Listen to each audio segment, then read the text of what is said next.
إنما يأكلون في بطونهم نارا وسيصلون سعيرا يوصيكم الله في أولادكم للذكر مثل حظ الأنثيين فإن كن نساء فوق 2 فلهن ثلثا ما ترك وإن كانت واحدة فلها النصف ولأبويه لكل واحد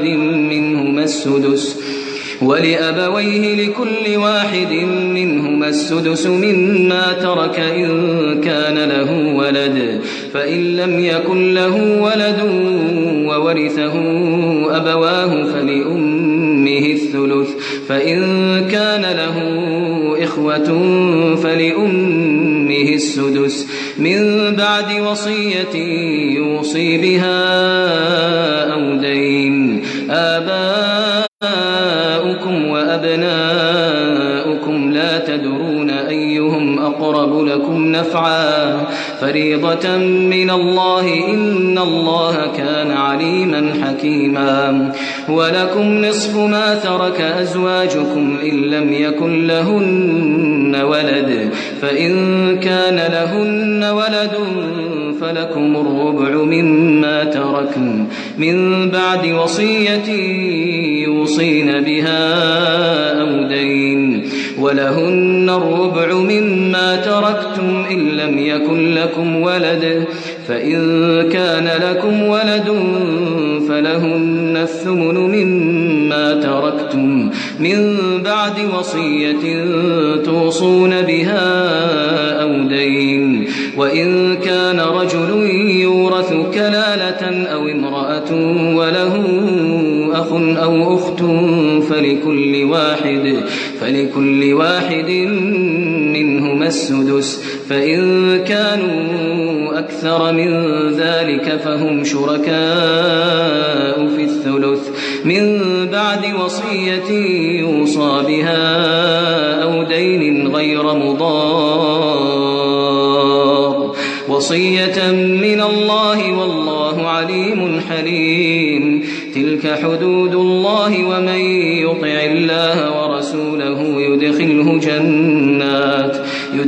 جنات تجري من تحتها الأنهار خالدين فيها وذلك الفوز العظيم ومن يعص الله ورسوله ويتعد حدوده يدخله نارا خالدا فيها وله عذاب مهين واللاتي يأتين الفاحشة من نسائكم فاستشهدوا عليهن 4 منكم فإن شهدوا فأمسكوهن في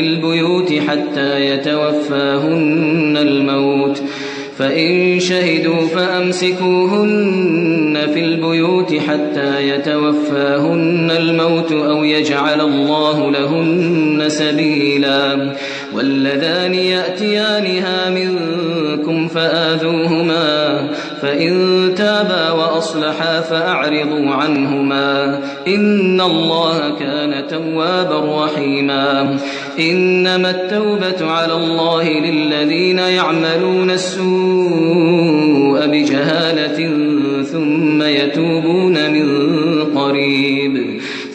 يتوبون من قريب فأولئك يتوب الله عليهم وكان الله عليما حكيما وليست التوبة للذين يعملون السيئات حتى إذا حضر أحدهم الموت قال إني تبت الآن ولا الذين يموتون وهم كفار أولئك أعتدنا لهم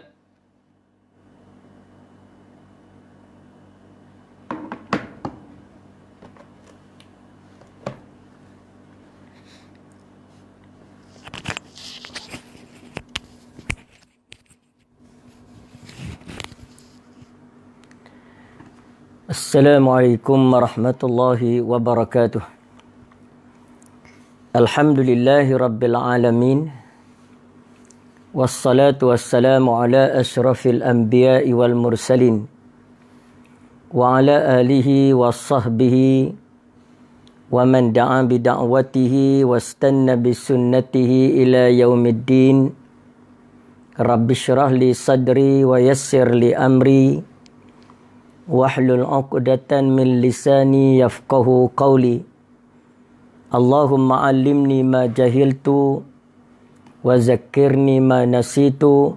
Alastu bi khairikum inna akramakum indallahi atqakum.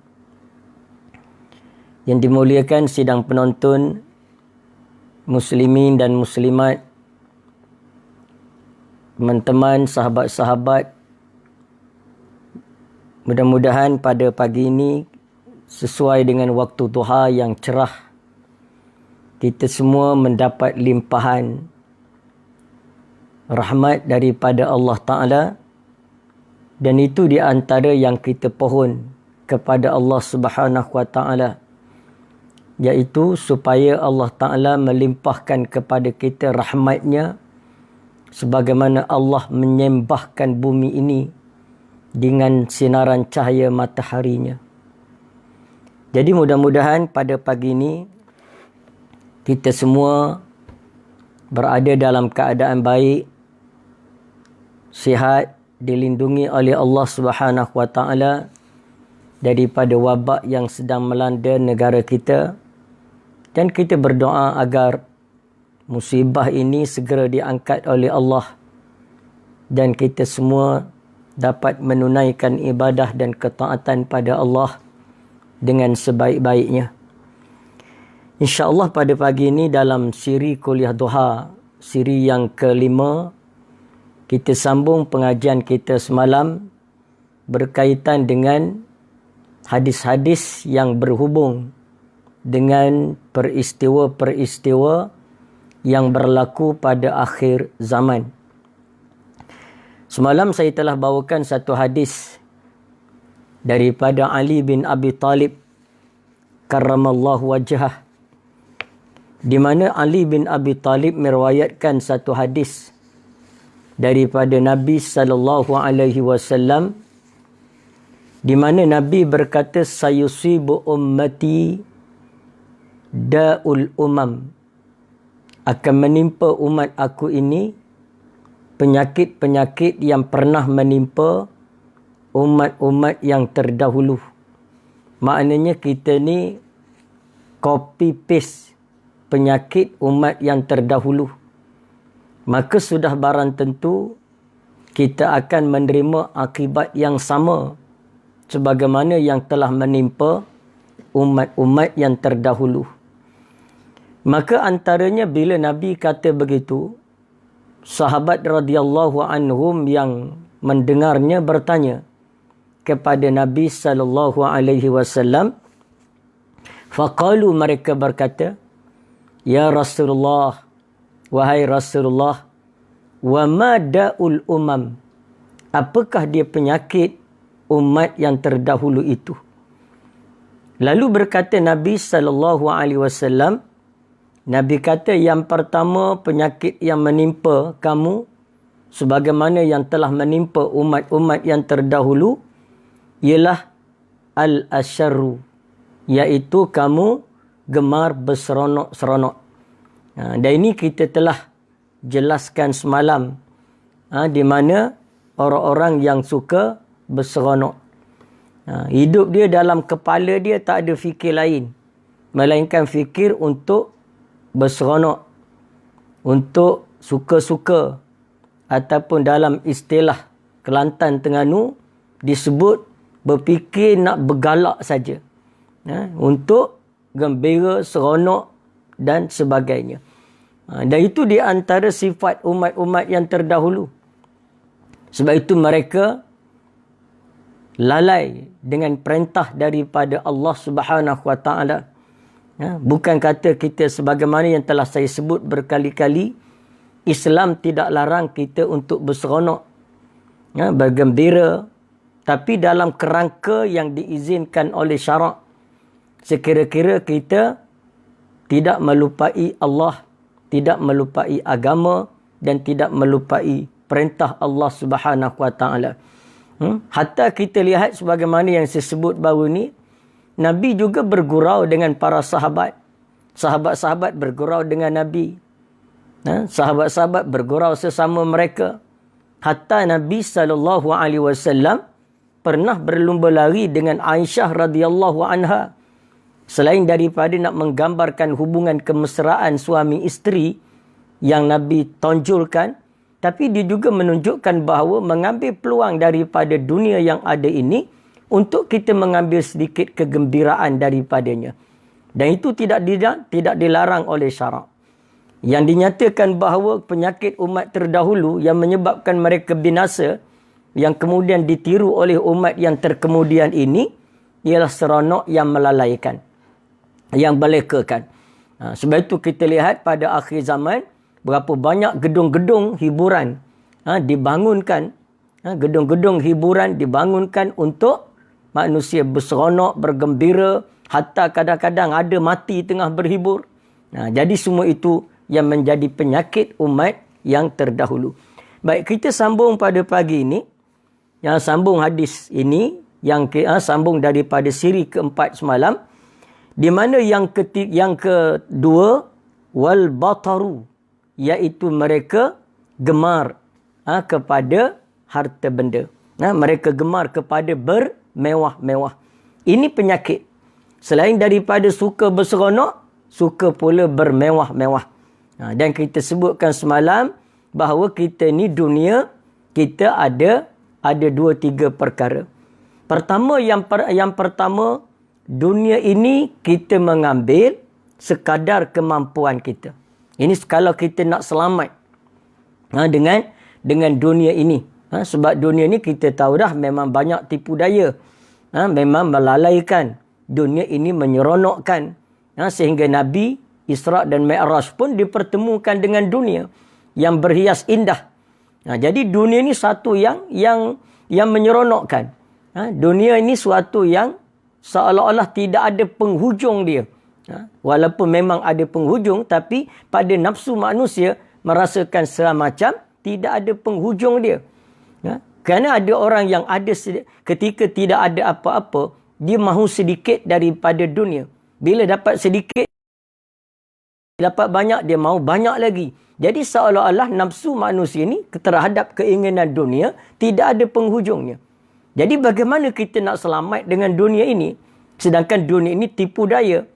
Wa mal hayatud dunya illa lahwun wa la'ibun. Di mana dunia ni tak ada benda melainkan dia lara, suatu yang menggembirakan, yang merupakan permainan. Dunia itu apa? Dunia itulah ad-dunya mata'ul ghurur. Dunia ni mata benda, perhiasan yang menipu daya manusia. Lalu bagaimana kita nak selamat? Dan pertama, yang kita dah sebut semalam, ulang kaji kita, iaitu yang pertama, ambil apa yang kemampuan. Jangan ambil dunia ni benda yang kita tak mampu. Benda yang kita tak mampu. Kalaupun kita nak, kita cuba mampukan diri, baru kita ambil. Tapi jangan ambil ketika kita tidak mampu. Kerana di situ kita akan terdorong kepada perkara-perkara mungkar. Terdorong kepada perkara maksiat. Iaitu yang menceburkan diri manusia, meruntuhkan diri manusia, menyebabkan mereka jatuh ke dalam gaung kebinasaan kerana mereka memburu apa yang mereka tidak mampu. Lalu menyebabkan mereka itu hidup berangan-angan, hidup penuh kelalaian, hidup penuh kelekaan. Pertama. Yang kedua, kita walaupun kita mampu, kita ambil apa yang kita perlu. Jangan ambil apa yang kita tidak perlu. Itu menyebabkan kita sentiasa memburunya. Sentiasa kita lapar. Ambil sekadar yang perlu. Sebagaimana kita lihat seekor lintah. Lintah dia sedut darah daripada seseorang, daripada petani, daripada pesawah. Dia sekadar sedut apa yang dia perlu. Bila dia perlu, kenyang, dia lepas. Tapi kita jangan jadi macam lintah kudung. Lintah kudung ini dia sedut keluar, tak pernah puas. Jadi sebab itu kita mesti menjadi orang yang mengambil dunia dalam keperluan sahaja. Yang tak perlu, lebihan. Maka lebihan itu kita pergunakan untuk membeli syurga Allah Subhanahu wa taala. Jadi jangan diambil dunia daripada perkara-perkara yang kita tidak perlu, yang di luar daripada kemampuan. Nanti mencuba memasukkan kita atau menjatuhkan kita ke dalam lembah kebinasaan, penipuan, jenayah, mencuri, pecah amanah, apalagi dengan skim-skim yang menipu. Adanya contoh kita zaman kita sekarang, berapa ramai skamer-skamer yang menghubungi mangsa-mangsa dia, dan berapa ramai yang telah menjadi mangsa. Kenapa manusia menjadi mangsa? Sebab manusia tidak pernah puas dengan dunia. Biasanya yang menjadi mangsa itu orang-orang yang telah kaya. Jadi kenapa? Kerana rakus, tamak, dan mereka tidak puas dengan apa yang ada. Jadi kerana itu mesti ada sifat qanaah, iaitu memada dengan apa yang menjadi keperluan kita sahaja. Jika lebih lagi harta, maka kita gunakan lebih itu untuk membeli syurga Allah yang disediakan oleh Allah Ta'ala. Infak, sedekah, beri bantuan, bantu anak-anak yatim, bantu orang-orang yang melarat, dan berbagai-bagai perkara. Dan kita kena kreatif dalam mencipta pahala. Mencipta pahala ini kena bersifat kreatif. Maknanya, kenapa? Kerana ruang-ruang untuk mendapatkan pahala itu terlalu banyak. Betul lah, syurga tu pintu dia banyak. Bila pintu dia banyak, maka kita masuklah melalui mana-mana pintu. InsyaAllah kita mendapat kebahagiaan dan kebaikan daripadanya. Seorang isteri, pintunya ialah berlaku baik kepada Allah dan berlaku baik kepada suaminya. Seorang suami, pintunya apa? Yang terbuka luas, iaitu berlaku baik kepada isterinya dan berlaku baik kepada ahli keluarganya. Kan itu di antara tanggungjawab. Bukan sahaja pintu syurga melalui salat berjamaah. Bukan sahaja pintu syurga melalui salat-salat sunat. Berlaku baik pada keluarga juga adalah pintu-pintu syurga. Kerana Nabi SAW berkata, antaranya Nabi kata apa? Nabi sebut tentang berlaku baik kepada ahli keluarga. Khairukum li ahli. Sebaik-baik orang di kalangan kamu ialah orang yang paling baik kepada ahli keluarganya, kepada isterinya, kepada rumah tangga dia. Wa ana khairukum li ahli, dan aku orang yang paling baik berlaku dan melayani ahli keluargaku. Jadi syurga itu banyak. Kita mesti mencipta ruang-ruang untuk masuki pintu-pintu syurga Allah. Antaranya sedekah, dan sedekah itu berbagai. Tak semestinya sedekah itu dengan jumlah yang banyak, dengan diisytiharkan, buat satu sidang sidang penyerahan, sidang buat dengan press conference, dengan penyerahan replika cek. Tak perlu begitu. Benda perkara-perkara simple yang boleh kita buat. Contohnya, kita pergi surau, tengok di surau tidak ada selipar nak masuk tandas, kita tolong beli. Tak perlu pihak surau menggunakan tabungan masjid, kerana tabungan masjid banyak lagi benda yang nak dibuat. Kursus perkahwinan percuma, kursus jenazah percuma, kuliah muslimat, nak buat lagi program-program ilmu di masjid, dengan kuliah maghribnya, dengan kuliah duhanya, macam-macam lagi perlu diguna oleh masjid. Jadi kita lihat perkara yang simple. Apa yang boleh kita mengetuk pintu syurga Allah melalui harta yang kita ada, yang lebihan tadi. Lalu kita beli selipar masuk tandas. Contoh tengok dah, tak perlu banyak. Takkan tandas 3 kita beli selipar 300 pasang. Cukuplah dengan 2-3 selipar yang kita mampu letak situ. Kemudian hilang lagi, boleh ada orang buat balik. Ada orang ni pun satu hal. Kadang-kadang tahu dah selipar tu selipar wakaf, mereka buat balik. Pihak surau nak beritahu wakafnya selipar tu, pihak surau kerat selipar tu supaya tahu ni selipar wakaf. Tapi ada orang bawa balik. Maka bila dah tak ada lagi, kita beli lagi. Ada orang beli gayung, gayung untuk kolah masjid. Kerana nak ambil wuduk susah. Kolah tu tinggi, tak ada gayung. Kadang-kadang tu ada celuk kaki terus dalam kolah. Jadi kita tolong beli gayung. Gayung berapa biji sangat? Satu kolah katalah letak 5 gayung. Cukup. Kita beli 5 gayung. RM3 satu gayung. Baru RM15. Takkan sampai RM500. Jadi sebab tu kita kreatif mencipta pahala. Sebab apabila kita ikhlas melakukan suatu demi Allah dan demi Islam, maka kita akan mendapat ganjaran pahala daripada Allah Subhanahu Wa Taala. Jadi sebab itu ulama berpesan kepada kita, jangan berlalu satu hari kecuali kita melakukan infak. Jangan bangun pagi dan kemudian nak tidur malam, jangan berlalunya satu hari kecuali kita memberikan infak. Jadi kita kena ada infak. Sekarang senang infak. Pakai online saja. Kita tengok ada yang kita percaya, kita online lah. Gunalah Maybank to You ke, melalui Saim Biklik ke, melalui Bank Islam Biz.com ke. Itu pulanglah pada kita. Itu senang kita sekarang nak berbuat. Makna pahala di hujung jari anda. Kadang-kadang tu tak perlu susah-susah Maybank to You tadi. Pakai QP je. Pakai scan saja. Terus dapat diberi sumbangan. Tak payah banyak. Yang penting setiap hari kita melakukan amal jariah yang dinamakan infak. Jadi sebab itu syurga itu banyak pintu dia. Maka ketuklah wahai anak Adam melalui mana-mana pintu yang kamu ada kesempatan. Jadi sebab itu kita kena buat banyak amal. Banyak amal yang wajib kita buat, yang sunat kita buat.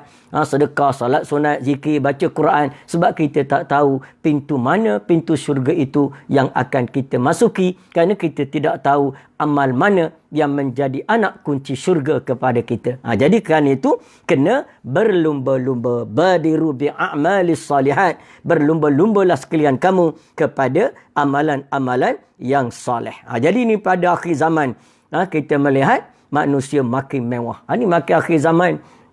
Antara tanda-tanda akhir zaman. Sebelum daripada datang dunia, datang kemarau yang panjang, datang krisis air dunia, datang krisis moral, datang ini, maka manusia akan mengalami kemewahan. Ini kemewahan di dalam soal-soal dunia. Dalam satu hadis yang diriwayatkan daripada Ali bin Abi Talib juga, yaqulu, dia berkata, Sayyidina Ali pada satu hari berkata, pada satu hari, ana julusun fil masjidi. Pada ketika itu saya duduk dalam masjid. Kata Nabi SAW, kata Sayyidina Ali, duduk dengan siapa? Dengan Nabi lah. Iza tala'a Mas'ab ibn Umair. Maka tiba-tiba datang. Iza tala'a datang Mas'ab ibn Umair. Mus'ab bin Umair ni, kalau kita baca sejarah dia seorang pemuda yang bangsawan. Mak dia kaya. Ayah dia dah meninggal. Lepas tu mak dia ni seorang wanita kaya. Kalau kita panggil sebagai orang yang berjaya lah. Usahawan yang berjaya. Mak dia ni seorang yang kaya. Lalu Mus'ab ini seorang-seorangnya anak. Yang dia yang anak kepada ibu dia. Maka Mus'ab ini diberi layanan yang begitu baik. Dengan layan baik, layan kemewahan ketika zaman jahiliah, belum daripada memeluk Islam. Dengan pakaiannya, pakaian berjenama, kehidupan dia bergaya, style hidup orang yang mewah. Lalu tiba-tiba bila dia memeluk Islam, maka Mus'ab telah disekat pemberian oleh ibu dia. Ibu dia tidak memeluk Islam. Jadi, ibu dia sekat kemewahan kepada Mus'ab. Maka, ini kisah dia. Lalu pada satu hari, Sayyidina Ali kata dia duduk dalam masjid. Ketika dalam masjid, ana julusun indal masjidi. Aku duduk dalam masjid. Kata Sayyidina Ali, iza tala'a Mas'ab ibn Umair. Lalu tiba-tiba masuk Mus'ab bin Umair. Ma'alaihi. Tidaklah Mus'ab ini, illa burdatin. Melainkan dia illa burdatun. Melainkan satu burdah lahu marku'atun bifarwin. Maka melainkan masuk Mus'ab memakai pakaian burdah. Dia pakai satu pakaian, ada jubah singkat yang dipakai. Lalu pada jubah dia itu banyak tampung-tampung. Makna tampalan-tampalan bifarwin, dengan tampalan-tampalan belulang. Maknanya dengan kulit binatang ke, kulit lembu ke, kulit kambing. Begitulah. Makna banyak tampalan dia. Maknanya baju dia kusam. Baju dia yang dia pakai, jubah yang dah kusam, yang dah nampak buruk dia. Bahkan ada koyak ditampal. Lalu sehingga adalah atas baju dia tadi tampalan-tampalan. Lalu bila begitu, falamma ra'ahu Rasulullah sallallahu alaihi wasallam baka. Tiba-tiba Nabi tengok, nampak saja Mus'ab masuk, Nabi tengok Mus'ab, lalu Nabi pun menangis. Nabi menangis.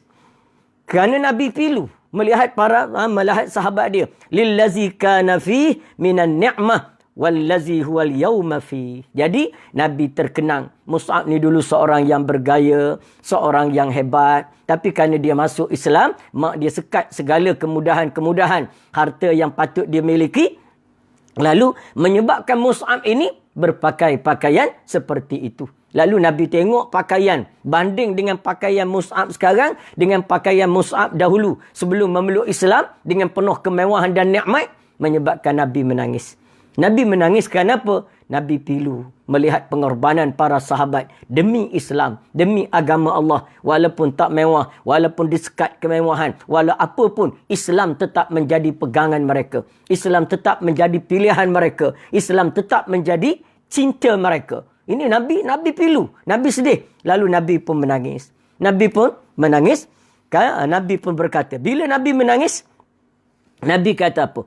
Bila Nabi menangis melihat keadaan Mus'ab, summa qala, kemudian Nabi kata, kaifa bikum iza ghadan ahadukum fi hullatin wa raha fi hullatin wa wudi'at baina yadayhi sahfatun wa rufi'at ukhra.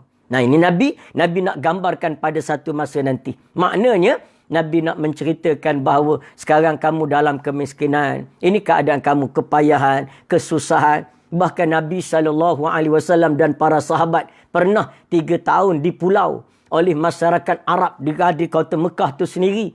Di mana mereka tidak bermuamalah dengan Nabi dan para sahabat kerana protes mereka terhadap Islam, penolakan mereka terhadap dakwah Islam, sampai mereka pulau. Barang mereka tak dijual kepada orang-orang Islam dan barang-barang milik orang Islam tak dibeli, menyebabkan sahabat Nabi tak ada makanan.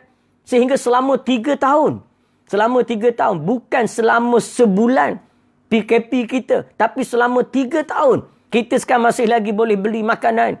Ada lagi bekalan makanan cukup. Kita tanya para peniaga ikan, mereka kata cukup. Tanya peruncit, mereka kata semua cukup.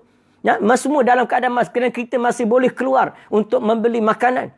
Tapi Nabi SAW di pulau sehingga tidak ada sumber makanan. Dan ada yang berkata terpaksa mengunyah daun-daun tamar yang kering. Mencari rumput-rumput di celah batu di pergunungan Mekah untuk dimakan.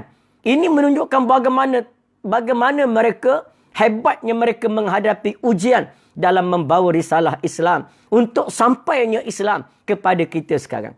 Lalu kerana itu Nabi berkata, sampai satu masa nanti, ini dunia yang akan datang. Sampai satu masa nanti Nabi kata apa? Iza ghadan kaifa bikum, bagaimana kamu nanti? Satu masa nanti, iza ghadan ahadukum fi hullatin wa raha fi hullah. Kamu satu masa nanti akan keluar pada waktu pagi memakai pakaian lain. Tiba-tiba petang karang keluar lagi pada rumah pakai pakaian lain lagi. Mewahnya kamu ketika itu. Pakaian banyak, beraneka warna, beraneka corak, beraneka fashion. Pagi lain. Tengok zaman kita sekarang. Ini pakaian, ini untuk dinner, pakaian lain. Ini pakaian nak pergi kenuri, pakaian lain. Ini pakaian nak pergi kedai, pakaian lain. Ini pakaian santai petang-petang, berjalan-jalan tepi pantai atau di taman-taman hiburan. Ini pakaian lain.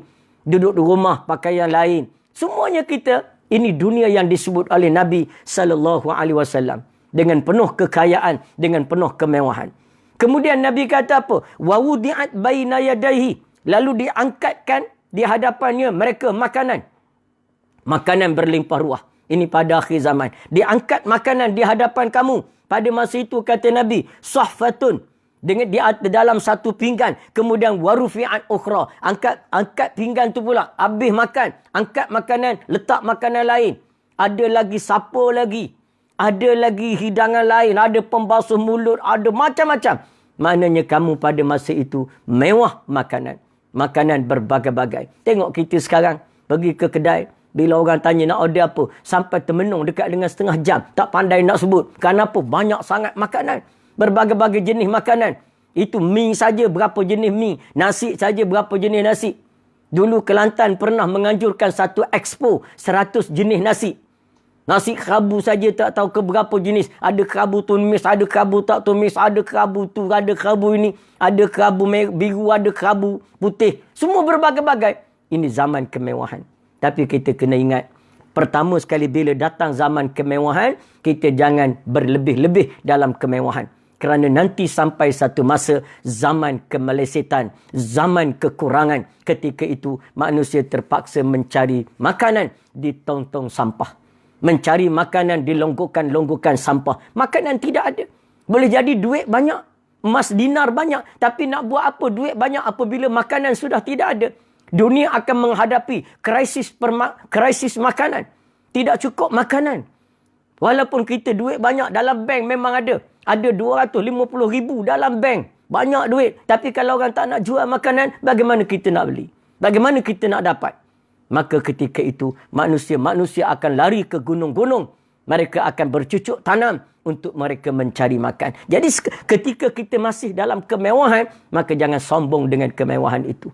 Jangan bermegah dengan kemewahan itu. Berpada-padalah. Kerana di samping kita bersyukur kepada Allah Ta'ala. Tengok zaman kita sekarang. Manusia sakit kerana makan. Manusia sakit kerana makan. Ini wabak ni sekali-sekala datang. Ini pun disebabkan kerana makan. Kerana makanan, virus yang berkembang daripada, yang berjangkit daripada binatang masuk dalam makan tubuh manusia. Jadi manusia sakit dunia ni apa? Wabak dunia ni, segala penyakit dunia ini ialah kerana makan. Berapa ramai darah tinggi kerana makan. Berapa ramai kencing manis kerana makan.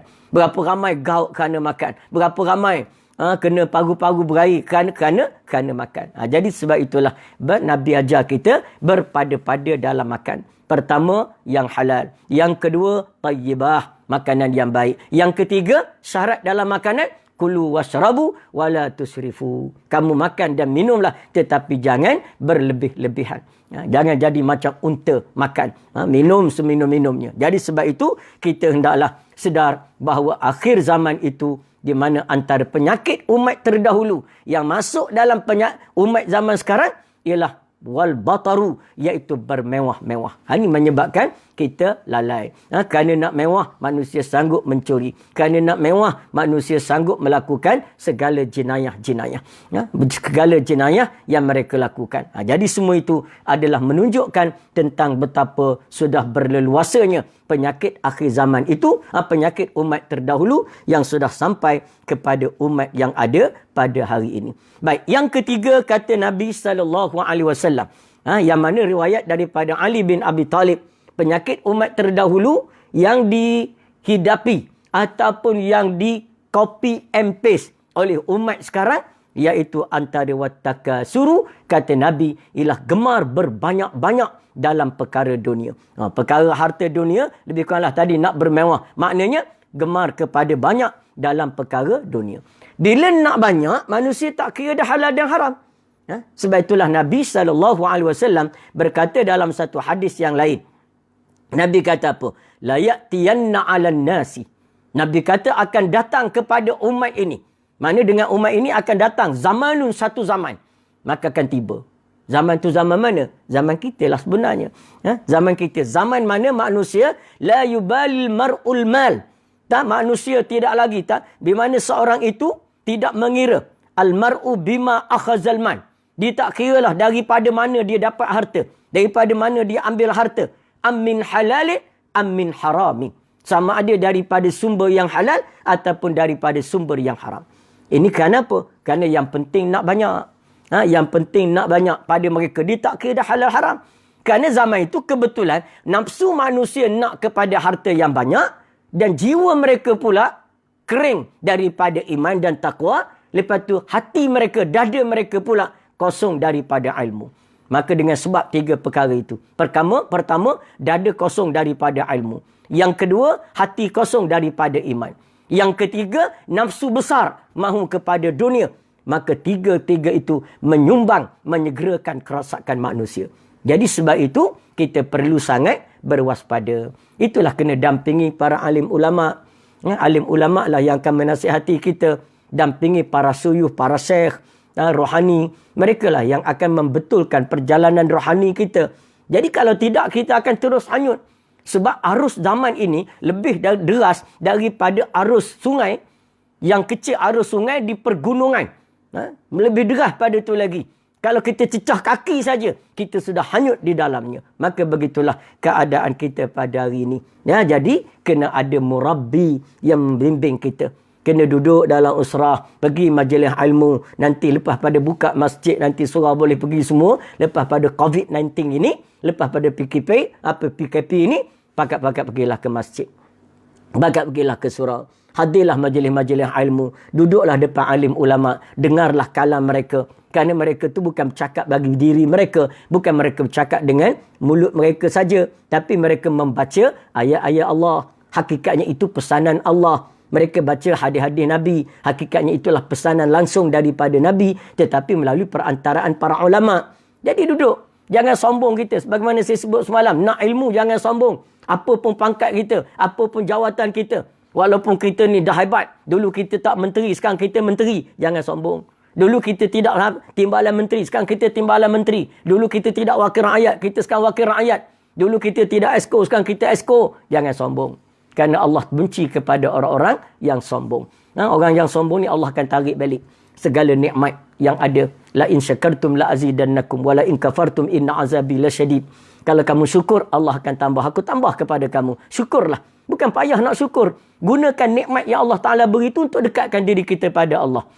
Itu saja. Lepas itu, kita tinggalkan segala larangan Allah. Jangan sombong dengan orang-orang fakir. Jangan sombong dengan orang-orang miskin.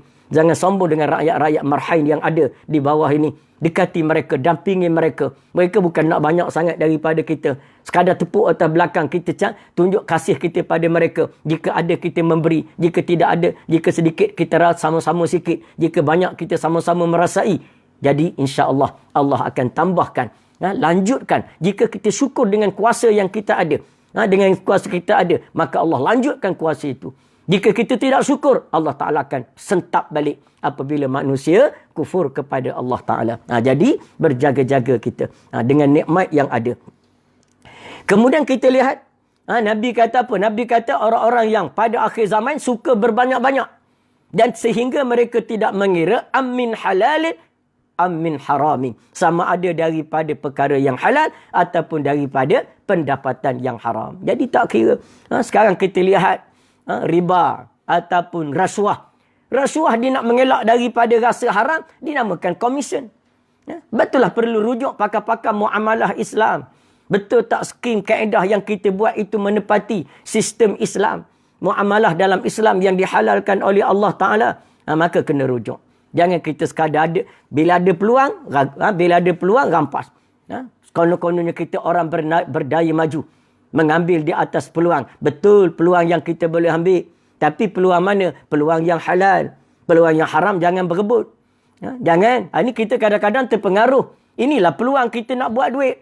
Masa kita ada kuasa dan ada jawatan. Inilah peluang kita nak buat kekayaan. Bila lagi? Bila dah tua, bila dah tercabut jawatan. Bila lagi kita nak kaya. Sama dengan orang lain. Jangan terpengaruh dengan dakyah-dakyah syaitan. Sehingga ada yang berkata, inilah peluang kita nak berebut. Kita nak mempunyai daya maju.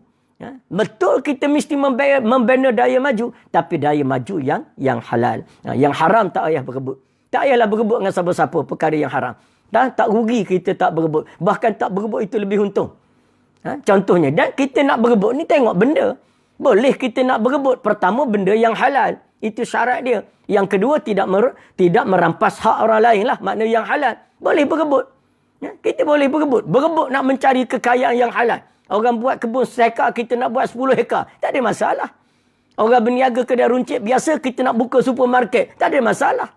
Tapi perkara yang halal. Jangan berebut perkara yang haram. Ini ada yang kata, ni kita Melayu payah nak bangun. Kalau tak berebut peluang yang ada. Betul, Melayu nak maju. Tapi mana?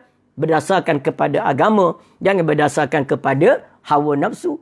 Contoh kita kata, kampung kita. Dalam kampung kita ni tiba-tiba, tak tahulah babi mana sesat masuk dalam kampung. Babi mana sesat. Kampung kita tu pula ada Melayu, ada orang kafir, ada orang Islam, ada Melayu, ada Cina, macam-macam. Lalu bila babi masuk kampung, masing-masing semua pakat kata, jom kita pakat buru. Kita pakat buru. Ini sekali-sekali, bukan selalu dia masuk sesat dalam kampung ni. Biasanya babi duduk jauh. Duduk di Sumatera tu babi. Duduk jauh tempat lain dalam hutan rimba. Ni sekali-sekala masuk kampung kita. Inilah peluang nak buru. Tengok jiran sebelah kita. Yang kafir tu. Dia pergi berburu. Tengok sebelah depan rumah kita. Ada juga hak kafir. Mereka pun bersemangat memburu. Jadi kita pun kena sama-sama buru. Tak. Kita tak payahlah buru sebab tu babi. Biar orang kafir sudahlah. Kita orang Islam tahu pilih. Masuk Rusa bolehlah buru. Masuk dalam kampung Kijang bolehlah kita berburu. Tapi kalau masuk babi, takkan kita nak berburu. Maka kena faham. Begitulah dunia kita sekarang. Jangan berebut segala benda sehingga tidak tahu halal dan haram. Jadi, jangan suka berbanyak-banyak. Kenapa? Kerana daripada nafsu umat terdahulu suka banyak harta menyebabkan kita sekarang melanggar hukum Allah Ta'ala. Itu berapa ramai tu yang merengkuk dalam dalam penjara, yang pecah amanah, yang kena hukuman itu, hukuman ini. Kenapa? Kerana mereka suka berbanyak-banyak. Sedangkan dah cukup. Nak makan dah cukup. Dengan hidup dah cukup. Keluarga dah boleh sara, boleh tampung. Nafkah dah cukup. Tapi kenapa perlu mencuri lagi? Kenapa perlu pecah amanah lagi? Kerana nafsu adalah nafsu yang membawa kepada kerosakan. Jadi sebab itu, kita kena beringat. Dengan itu, jangan berbanyak-banyak. Kerana di antaranya kata Nabi SAW berkait dengan membanyak-banyakkan harta ini, Nabi kata, la taqumus sa'ah. Nabi kata, tidak akan berdirinya kiamat. Hatta yaksura fikumul mal. Sehingga berlaku banyaknya harta di kalangan kamu. Banyaknya harta pada masa itu. Sehingga Nabi kata apa? Fayaghidu hatta yahimmu rabbal mal. Sehingga pada masa itu, kata apa? Pada masa itu menjadi bengong orang yang mempunyai harta. Orang yang ada harta jadi bengong. Banyaknya harta pada akhir zaman. Sampai pening kepala. Dulu pening kerana nak cari. Bila dapat, pening pula nak jaga. Ini mana rugi. Sebab itulah kata, saya tertarik ada satu ucapan. Ada satu ulama'. Dia kata, aku hairan dengan manusia ni. Dia tengok keadaan manusia. Akhir zaman pula. Dia kata, aku hairan dengan manusia ni. Ketika mereka muda, mereka berhabis-habis menggunakan habis usia mereka untuk mencari dunia. Mana sampai tak sempat. Mereka nak buat amal ibadah, mereka nak salat berjamaah, mereka semua bersusah payah. Mereka mencari harta. Cari harta sampai banyak. Baik. Habislah umur muda, cari harta dah selesai. Habis selesai cari harta dah banyak. Lalu mereka pun sakit. Jadi mereka cari harta sampai sakit. Mana cari harta sampai tak sempat nak jaga kesihatan. Sampai sakit. Cari harta sampai sakit itu, sakit ini. Bila sakit, mereka guna harta tadi untuk beli ubat pula. Mana tengok manusia. Itu perjalanan hidup manusia. Dan masa muda, cari harta sampai sakit. Bila sakit, habis harta kerana sakit. Jadi akhir sekali apa kita? Itulah dia permainan dunia. Menipu daya kita supaya kita lalai. Menipu daya kita supaya kita leka. Jadi tak ada apa-apa. Jadi habis. Sampai ke hujung dunia, sampai ke hujung usia, tenaga pun dah lemah, harta pun habis kerana berubat, dan kita pun tak sempat melakukan amal ibadah. Mana sangat rugi kehidupan yang seumpama itu. Jadi carilah harta sekadarnya, dan jangan sekali-kali meninggalkan urusan akhirat. Jangan jadi orang rugi. Dalam buku sekolah zaman dulu, saya ingat masa sekolah-sekolah rendah dulu, ada satu buku lah, baca buku di perpustakaan. Baca buku di perpustakaan. Maka ada satu buku tu cerita, kalau tuan-tuan ingat semua, cerita Lamri. Lamri ni nama orang panggil bagi seekor musang. Mana musang? Musang ni, cerita dia pada satu hari dia lapar. Musang ni dia lapar. Lapar duduk tepi jalan. Duduk kat pokok lah tepi jalan. Dia tunggu nak cari makanan, dah tak ada, susah makanan. Ayam semua nak makan ayam, orang kampung ayam semua jaga dalam reban. Lalu mereka ni, lalu musang ni dalam keadaan kelaparan. Dan menung dia tepi jalan. Tiba-tiba lalu seorang pekebun. Pekebun ni pekebun anggur. Lalu seorang pekebun heret. Kita katalah heret basikal. Atas basikal dia tu ada satu tong. Tong dibuat daripada kayu. Tong ini ialah untuk mengisi buah-buah anggur yang dipetik. Jadi dipetik anggur, isi dalam tong itu, buat balik. Jadi kerana anggur ni mudah buruk kalau terperap, lalu tong tu dibuat satu lubang. Ada lubang kecil je, tak besar lubang tu. Lalu lalu pekebun tadi bawa tong tadi yang berisi anggur. Sampai dekat dengan musang tadi, si pekebun ni parking, makna tinggal basikal dia dengan tong, lalu dia pergilah buang air ke dalam semak ke begitulah. Maknanya dia tinggal sekejap. Lalu ketika itu musang merasa itulah peluang untuk dia makan buah anggur tadi. Untuk dia makan anggur tadi. Lalu dia pun masuk. Masuk dalam naik atas bersikal tu. Bila naik atas bersikal tu, dia tengok ada lubang tong ni. Lalu dia pun masuk. Dia boleh masuk walaupun lubang tu kecil. Sebab masa tu dia kurus. Dia lapar. Dalam keadaan kurus, lapar, perut pun tak besar. Lalu dia pun masuk dalam tong tu. Bila masuk dalam tong, dia pun makan buah anggur. Makan anggur. Lalu, tengah dia makan, nak habis dah anggur tadi. Bila makan, perut dia makin besar. Tiba-tiba, dia terdengar pada pekebun tu dah datang, dah bergerak dah. Lalu, pada masa tu dia terfikir, kalau aku tak keluar daripada tong ini, aku akan mati. Ditangkap ditangkap oleh pekebun ini. Lalu kerana nak keluar tak boleh, disumbat kepala, dia cuba keluar kepala tak boleh. Perut dia besar. Lalu dia terpaksa berak. Lalu dia pun duduk dalam tong tu, dia berak balik. Berak. Sampai habis makanan yang dia makan tadi. Kurus balik dia. Dia pun keluar daripada tong. Maka begitulah manusia yang memburu dunia. Tak lebih daripada musang. Jadi manusia ni macam musang. Mana datang dalam keadaan lapar, kembali dalam keadaan lapar. Mana tak ada apa faedah. Habis masa saja. Perhabis masa masuk dalam tong, perhabis masa makan, perhabis masa keluar. Maka kita jangan jadi seperti musang. Hidup ini perlu bekalan kepada akhirat. Jangan duk fikir nak makan saja. Jangan duk fikir dunia saja. Sehingga mencari dunia sampai sakit. Bila sakit, guna dunia. Habis, tak ada apa-apa. Jadi sebab itu kita kena berwaspada dengan tipu daya dunia. Dunia ni ramai dah dia tipu orang. Jadi kita jangan. Jadi kata Nabi SAW, mewahnya pada akhir zaman itu, sehingga orang yang ada harta jadi bingung. Yuhimmar rabbul mal. Bingung, pening. Orang yang mempunyai harta. Jadi bingung. Lalu lalu dia nak buat apa? Bila harta banyak. Lalu dia kata dia kata apa? Man yaqbalu sadaqatahu wa hatta ya'ridahu fayaqulu allazi ya'ridah. Lalu dia bila ada harta dia pun nak sedekah. Nak sedekah pada orang. Cari orang nak sedekah. Tapi bila bertemu dengan orang yang dia nak bersedekah, setiap orang yang ditemui, apa kata orang tu? Fayaqulu, berkata orang yang allazi ya'ridahu, orang yang dia nak beri sedekah tadi. Berkata orang tu kata apa? La arabali. Dia kata tak ada apa perlu padaku. Aku pun sama banyak harta dengan kamu. Ini berlimpah ruah. Kita tengok macam contoh di Dubai, contoh di negara-negara kaya.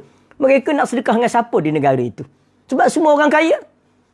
Betullah kalau dia pandai, dia sedekah kepada yayasan, kepada institusi, kepada tempat-tempat yang boleh, yang masih memerlukan sumbangan. Banyak lagi yang perlu sumbangan. Negara-negara Islam yang miskin. Negara-negara Islam yang miskin. Di Rahia, mana di Sudan, di Somalia dan sebagainya. Tapi pada akhir zaman itulah. Makna manusia berada dalam kekayaan yang sangat dahsyat. Itu manusia pada akhir zaman. Kata Nabi SAW. Maknanya duduk dalam limpahan kekayaan yang begitu sekali hebat. Begitu sekali hebat. Sebab itulah kata Nabi SAW. Nabi kata aku tak bimbang kamu jadi fakir miskin. Ada dalam satu peristiwa di mana pada ketika itu riwayat daripada Amru. Daripada Amr bin Auf. Daripada Amr bin Auf dia kata pernah satu ketika di Madinah ini orang ramai berkumpul di Madinah. Mana pada subuh tu lagi. Subuh biasa ramai di Madinah zaman Nabi pula zaman sahabat. Semua salat berjamaah di masjid. Tapi pada hari itu luar biasa. Yang duk jauh pun datang. Yang duk jauh daripada luar pedalaman yang selama ni jaranglah datang. Ke Masjid Nabawi. Mereka salat berjamaah di kampung mereka. Tapi sekarang mereka datang ramai penuh masjid kerana menunggu ketibaan Abu Ubaidah dan rombongan dia. Kerana Abu Ubaidah dihantar oleh Nabi dan rombongan pasukan untuk pergi ke memungut dia di Bahrain untuk mendapatkan jizyah. Maknanya jizyah iaitu cukai kepala daripada orang-orang yang bukan Islam yang tinggal dalam negara Islam. Mereka bayar jizyah. Lalu bila begitu Nabi tengok ramai, lalu Nabi tahu Kenapa ramai ni Nabi tahu? Ya, kenapa? Kerana orang ramai tahu pada waktu duha nantilah. Kata waktu duha nanti, lepas pada subuh nanti, akan sampai rombongan Abu Ubaidah yang balik membawa harta yang banyak. Mana bawa harta yang banyak. Mana harta tu harta pembendaharaan negara. Yang sudah tentu akan diagih-agih kepada rakyat untuk mereka-mereka yang memerlukan. Lalu Nabi kata apa? Nabi kata, qala Nabi sallallahu alaihi wasallam. Nabi kata, lal faqra akhsha alaikum walakinni akhsha an tubsata alaikumud dunya kama busitat ala man kana qablakum fatatanafasuha kama tanafasuha. Rawahul Bukhari. Di mana Nabi sallallahu alaihi wasallam berkata, aku tidak takut kamu menjadi fakir kerana aku tak bimbang kamu jadi fakir. Mana kalau nak banding antara kamu fakir dengan kamu kaya, aku bimbang jadi kaya daripada jadi fakir. Aku tidak bimbang kamu menjadi fakir. Man faqra lal faqra akhsha alaikum. Aku tak bimbang kamu jadi fakir. Walakinni akhsha an tubsata alaikumud dunya. Walakin akhsha an tubsata alaikumud dunya. Tapi aku bimbang kamu dihidangkan dengan kemewahan dunia. Mana kamu jadi fakir, aku tak bimbang. Sebab biasanya apa? Biasanya orang yang miskin lebih ramai, lebih ingat kepada Allah Subhanahu Wa Taala. Kalau nak banding orang miskin dengan orang kaya, maka orang miskin lebih ramai ingat kepada Allah berbanding orang kaya. Walaupun ada orang kaya ingat pada Allah, tapi tak ramai. Walaupun ada orang miskin yang lara, yang tak ingat pada Allah, itu tak ramai. Tapi yang miskin biasanya akan ingat kepada Allah, akan mengadu kepada Allah, akan mengadu kepada Allah Ta'ala, akan dekat dengan Allah. Contoh begitulah manusia. Macam kita lah, bila susah kan kita ingat Allah. Bila susah ingat Allah, macam orang duduk di tengah lautan. Perumpamaan yang dibuat di dalam Al-Quran. Kamu ni macam orang di tengah lautan. Ketika ombak bergulung-gulung. Kapal dah lah tak besar, perahu tak besar. Bot kecil je. Tapi di tengah lautan yang tak tahu mana tepi dia.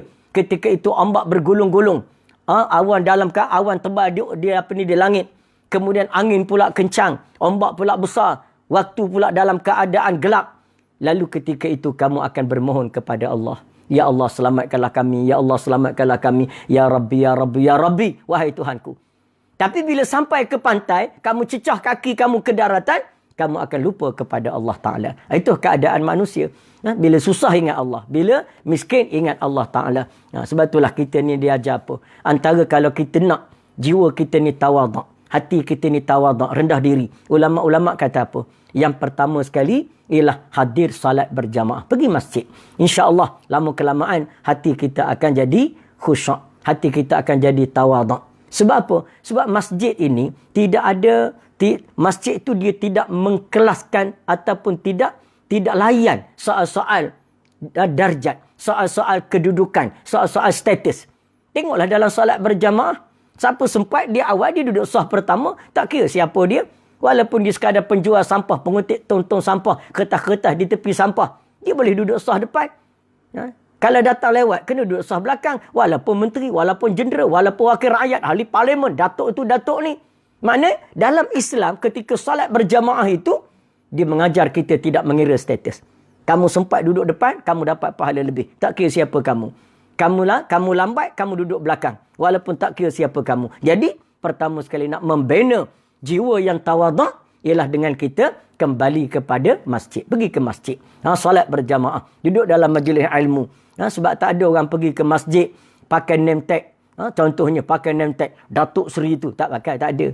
Kalau dia, kecuali dia daripada pejabat, disinggah di masjid solat zuhur, name tag tu ada lagi. Tapi kalau balik dah ke rumah, tak ada orang pergi ke masjid pakai name tag.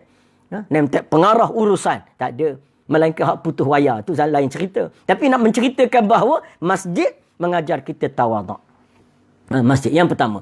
Yang kedua, bergaul dengan orang miskin. Bergaul dengan orang miskin. InsyaAllah lama-lama kita tawaduk.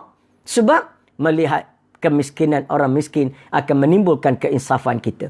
Sukanya orang miskin. Tengok kadang-kadang kita buat bantuan. Pergi ke negara-negara miskin. Contohnya. Tengok kadang-kadang kita bawa baju bandar je. Kita buat baju. Kadang-kadang baju kita yang tak pakai dah. Mana kita bukan tak pakai tu kerana dia rosak. Tapi tak pakai tu kerana jemu dah. Tengok baju tu. Pattern tu pattern lama dah. Kita bawa pergi kepada sumbangan kepada orang-orang miskin. Di negara-negara miskin. Negeri-negeri yang miskin. Kita beri selai tu. Anak dia ambil baju tu. Bawa balik gembiranya. Ceria wajah dia, berseri wajah dia. Balik, beritahu kawan dia pula. Nak baju pergi sana. Berlari pula kawan dia datang. Gembiranya mereka. Sedangkan benda tu hak kita dah buang. Jadi sebab itulah kita berkawan dengan orang-orang tawaduk. Lalu menimbulkan keinsafan. Menimbulkan syukur kepada Allah Subhanahu Wa Taala. Maka itu di antara mengapa kita nak timbulkan jiwa tawaduk. Sebab tu betul saya katakan tadi bersedekah. Sampai satu masa nanti, bila kita sering bersedekah, berinfak, sampai satu masa Allah beri kita satu kelebihan. Antaranya apa? Allah beri dalam hati kita, memberi lebih gembira daripada menerima. Kita kadang-kadang rasa menerima gembira kan, daripada tak ada, orang beri, seronok lah. Tapi sebenarnya sampai satu tahap, memberi itu lebih gembira, lebih menyeronokkan, lebih menenangkan, lebih menyukakan kita daripada menerima. InsyaAllah, cuba buat. InsyaAllah kita akan dapat rasai. Sebab tu orang yang dah biasa memberi, dia tak kedekut dah. Kalau dia rasa kegembiraan dalam memberi, seronoknya memberi. Kenapa? Melihat orang yang diberi itu seronok. Sebab kita tengok orang yang terima pemberian kita tu seronok. Dengan kita seronok. Dan akan sampai satu masa, kita lebih seronok pada dia. Itu kenapa? Halawah, kemanisan yang diberi oleh Allah Subhanahu Wa Taala. Baik, yang ketiga, nak jadi orang tawaduk, dampingi para alim ulama, berkawan dengan alim ulama. Pertama, pergi ke masjid, duduk dalam majlis ilmu, dirikan salat berjamaah. Kedua, hendaklah mendampingi orang-orang miskin, yang fakir. Ketiga, dampingi para ulama. Jadi insya-Allah akhirnya kita akan menjadi orang yang tawaduk. Baik, iaitu kan di antara cara untuk kita. Jadi Nabi kata, aku bimbang. Aku tak bimbang kamu jadi fakir. Aku bimbang kamu menjadi walakin akhsha an tubsata alaikumud dunya. Aku bimbang kamu dihidangkan dengan kemewahan dunia. Mewah dengan kemewahan dunia. Betul, kita tengok orang yang dengan kemewahan dunia dia limpah ruahkan oleh Allah. Ada dah kenderaan, nak lagi. Dah boleh, tapi itulah keadaan. Jadi, mana Nabi kata itu yang aku bimbang. Kemudian, fatatanafasuha kama tanafasuha. Aku bimbang kamu berlumba-lumba kepada dunia itu sebagaimana mereka berlumba-lumba. Kamu berlumba-lumba kepada dunia sebagaimana mereka terdahulu berlumba-lumba kepada dunia. Fatuhlikukum kama ahlakatuhum. Dan ketika itu aku bimbang, kata Nabi, kamu dibinasakan sebagaimana mereka dahulu dibinasakan. Dulu mereka dibinasakan. Kaum Ad, kaum Samud. Semua tu kaya-kaya tu. Kita baca sejarah mereka. Kana akibatul mukazzibin. Berjalanlah kamu di muka bumi. Lihat bagaimana kesan, akibat, kesudahan orang-orang yang mendustakan ayat Allah. Walaupun mereka kaya, mereka mewah, membangunkan gedung-gedung yang hebat. Membangunkan segala kekayaan mereka. Firaun membangunkan piramid. Nak menunjukkan bagaimana kebesaran, keagungan kerajaan dia. Hebat. Tapi kemana kehebatan orang-orang yang dustakan ayat-ayat Allah? Maka ambillah pelajaran. Akhirnya tamadun itu hancur. Akhirnya dinasti itu tak dapat dikesan lagi sejarahnya. Itu menunjukkan bahawa apa? Menunjukkan Nabi kata, aku bimbang kamu dihidangkan dengan kemewahan-kemewahan dunia. Nanti kamu akan berlumba sebagaimana kaum dahulu berlumba. Kamu akan binasa sebagaimana kaum dahulu itu binasa. Jadi sebab itu saya nak kembalikan balik ingatan kita kepada sahabat-sahabat yang baru ikuti live ini, iaitu dunia ini carilah dengan kita. Pertama, ambil apa yang kita mampu daripada dunia. Ambillah apa yang kita mampu. Kemudian kalau kita ada kemampuan, ambillah yang kita perlu. InsyaAllah dunia itu menyelamatkan kita dan kita akan sentiasa ingat kepada hari akhirat. Dan seterusnya, kata Nabi SAW, iaitu at-tanajusu fid dunya. Kamu akan berlumba-lumba kepada dunia. Jadi insya-Allah kita akan sambung pengajian kita kuliah duha untuk esok pula. Siri yang ke-6. Hari ini siri yang ke-5. Tuan-tuan boleh dapatkan nanti semua siri-siri ini di dalam YouTube. Jadi boleh dapat YouTube siri 1, siri 2, siri 3. Insya-Allah sekadar yang kita mampu kita akan bersama sepanjang waktu PKP ini, waktu duha. Mudah-mudahan kita taklah duduk saja-saja duha ni. Tadi dah ada yang jogging-jogging kot dalam rumah lebih kurang. Keluar dah rumah sekejap ke tepi rumah. Yang duduk siram-siram pokok bunga. Hak jaga kucing, duduk jaga kucing. Apa lagi dah selesai dah. Jadi kita berhenti, kita break sekejap, kita pun solat duha, lepas tu kita ikuti mana-mana kuliah duha lah, bukan kuliah live duha daripada saya saja. Banyaklah daripada sahabat-sahabat yang lain. Dan saya seronok tengok ada ramai dah asatizah kita, maghrib ada kuliah, lepas pukul 9 malam ada kuliah, dan malam tadi kuliah saya ditangguhkan sehingga pada malam ini. Walaupun ada sahabat-sahabat yang saya dah hantar mesej mengatakan ada kuliah malam tadi, tapi saya terlupa. Malam tadi ialah kuliah usrah online daripada Tuan Guru Haji Abdul Hadi, Presiden PAS. Jadi saya tak buat lah sebab saya takut bertembung waktu yang sama. Jadi kita nak ikuti usrah itu. Jadi insya-Allah malam ni ada, insya-Allah mudah-mudahan malam ni, iaitu sambungan kuliah daurah kitab Isra wal Mi'raj pada pukul 9 malam berdasarkan kitab yang saya susun itu, yang tuan-tuan boleh dapati melalui kitab biasa ataupun melalui e-book yang ada di dalam masuk dalam Facebook saya Mukhtar DUP.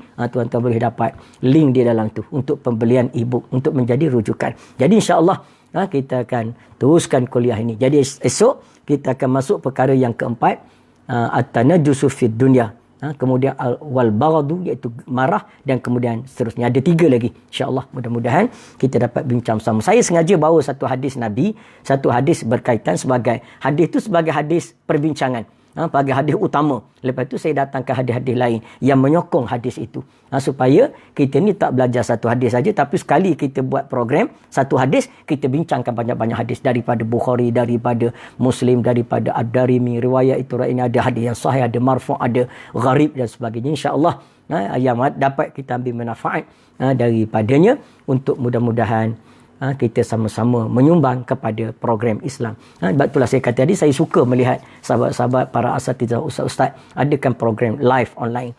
Sebab ini juga sebagai satu jawapan kepada orang yang selama ini tuduh kebanyakan tuduh ustaz-ustaz ni yang pergi mengajar masjid, yang pergi mengajar surau serata tempat ini, dia panggil ustaz envelope. Ustaz sampul surat kerana nak duit, sebab tu dia pergi mengajar, kerana nak duit, sebab tu dia pergi surau tu, kerana nak duit. Semata-mata itu ni ustaz mata duit, sebab tu dia pergi surau ini. Jadi sekarang musim PKP ni membuktikan kepada kita bahawa tidak begitu. Bukan begitu. Kalau mereka nak duit, sekarang mereka tak buatlah kuliah online. Dapat duit apa kuliah online? Tapi mereka teruskan kerana itu adalah tanggungjawab. Kerana itu adalah merupakan tanggungjawab yang Allah Ta'ala beri kepada siapa yang Tuhan beri ilmu sikit atau banyak, tanggungjawab dia menyampaikan. Jadi walaupun kuliah online ni tak dapat apa-apa. Kuliah online ni tak dapat apa-apa, tak ada sumbang apa pun, tak ada bayaran apa pun, tak ada envelope pun. Tapi mereka teruskan membuktikan apa? Selama ni mereka pergi tu bukan kerana envelope, tapi kerana tanggungjawab. Tapi kebetulan kerana pergi tu pakai minyak, maka mereka ambil duit minyak malam ni untuk isi minyak pergi kuliah malam esok pula. Lepas tu mereka, sebab tu ada sahabat tanya saya, adalah beberapa orang PM saya. Ni kata macam mana ustaz ni? Macam mana? Ada orang tuduh, orang kata tak boleh ambil duit. Kita pergi mengajar, kita pergi kuliah tak boleh ambil. Kerana itu tanda kita tak ikhlas. Jadi kita kena ikhlas. Dengan ikhlasnya, kita jangan ambil duit minyak orang beri. Saya kata kena beringat. Sebab kadang-kadang syaitan ni menyesatkan kita. Kalau kita buka dalam kitab Talbisul Iblis, bagaimana tipu daya iblis. Antara tipu daya iblis cara mana? Antaranya, dia datang dalam bentuk warak. Ini iblis. Ingat iblis ni datang dalam bentuk orang jahil begitu? Tidak. Iblis ni dia ada masa lah tengok. Dia tengok situasi. Lalu dia datang dalam bentuk warak. Esok insya-Allah kita baca tentang hadis Nabi yang Nabi sebut iblis membaca Al-Quran. Ini sekarang dia baru masuk dalam otak. Dia masuk dalam otak, lalu dalam otak seseorang, lalu seorang itu berkata kepada kita. Tapi akhir zaman nanti sampai satu masa iblis tu betul yang diikat di lautan oleh Nabi Sulaiman dulu, mereka akan keluar dan mereka akan baca Quran kepada kita. Jadi masa tu lagi tertipu manusia. Jadi saya kata pada sahabat tadi, jadi kena faham. Kadang-kadang bagi orang-orang yang tidak ada pendapatan, para asatizah yang tak ada kerja lain, melainkan mereka tu tumpu kepada nak mengajar. Sebab kalau mereka tumpu pada kerja lain, siapa nak mengajar? Mereka tumpu pada berkebun, mereka tumpu pada bisnes sampai tak sempat nak mengajar. Jadi umat akan jadi jahil. Lalu mereka buat kerja tadi. Tapi kerana mereka tak ada kerja, lalu ada pihak masjid beri mereka ma'isyah, sari hidup sikit, untuk isi minyak dan sebagainya. Tiba-tiba datang orang yang dipengaruhi oleh iblis, dia kata apa? Jangan ambil pemberian itu sebab itu nanti merosakkan keikhlasan. Sebenarnya tujuan iblis tu, tujuan dia panjang. Syaitan ni tujuan dia panjang. Bila kita tak ambil pemberian orang malam ini, maka kita tak ada duit dan nak isi minyak malam esok. Bila kita tak ada duit nak pergi malam esok, ada kuliah lagi. Lalu kita pun tak boleh nak pergi, maka batal kuliah malam esok. Jadi tujuan iblis ni supaya kuliah-kuliah ni batal. Supaya kuliah-kuliah tu jangan ada orang sanggup pergi. Kenapa? Kerana kalau pergi, nak pergi kena berduit. Nak cari duit tak ada sebab dia tak ada duit. Lepas tu nak ambil tak boleh, tidak ikhlas. Ini kita kena beringat. Sebab kadang-kadang iblis datang dengan wajah orang jahil, dan ada kala iblis datang dengan wajah alim ulama yang warak. Jadi kena beringat. Sebab tu kita kena mengaji dan berkaitan dengan mengaji. Sebab tu kebenaran itu diambil apabila ianya benar dengan Al-Quran dan Sunnah. Jadi insya-Allah kita sambung esok pukul 9.30 pagi esok. Mudah-mudahan Allah Ta'ala merahmati kita semua. Jadi tuan-tuan dan puan-puan sekalian, sekadar itu saja apa yang baik daripada Allah, apa yang lemah daripada diri saya sendiri. Terima kasih banyak pada semua sahabat-sahabat yang online pada pagi ini. Mudah-mudahan kita dapat keredaan Allah. Wallahu alam, aqulu qawli hadza wa astaghfirullahal azim li wa lakum. Wassalamualaikum warahmatullahi wabarakatuh.